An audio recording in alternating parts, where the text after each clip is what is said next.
The French and Italian Alps look like a wonderful place to spend a vacation, and a vacation I am on, slipping over this alpine wonder in a 747 jet. On the other side of the plain, I can look down on the highest of the Alpine range, 15,781-foot Mount Blanc, with the view sweeping out to Switzerland on the right. And my flight is sweeping on over these peaks and on east and south, for this is not my destination. I have landed at Lot International Airport. Looking out the front door of the terminal, I see my good friend Karl Glaser right on time to meet me. As he is silhouetted against the bright sunshine outside, I see another shadow with him of a somewhat smaller size. It is Benji, his youngest son, tow-headed, talkative, and as cheerful a young man as one could find. It is March 1971, and Karl and Benji are here to greet and invite me on a vacation in Israel.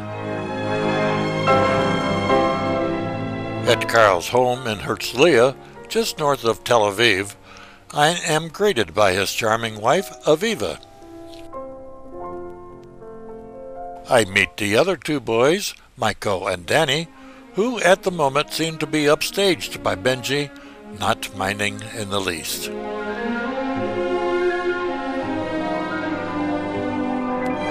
And Ruth, the youngest of the family, all eyes, curiosity, and friendliness. In fact, Ruth and I developed quite a relationship during my short stay, which would have been hard to avoid with such a vivacious young lady. For here is my headquarters, you might say, for a stay of just short of a week, the home of Karl Glaser and his very wonderful family. Karl has invited me for a short tour of his town, Herzliya. The neighborhood streets look like what you might call a typical neighborhood street in thousands of towns the world over. The street itself, a bit narrower than usual maybe, offers a pleasant atmosphere with homes under the cover of shade trees. Homes along this street are, like most towns, a variety of shapes and sizes, depending upon the owner's preferences. But it is not typical modern neighborhoods I traveled thousands of miles to see, or maybe that is part of it, for it is part of the contrast I was to find here. The homes of everyday living today, the high-rise apartment and office buildings, the chic cafes catering to the busy throngs of people in a modern, highly technical society, contrasting with open-air markets and a blending of the past with the present, a live history, and antiquity, a past buried, with a painstaking evacuation now only coming to light.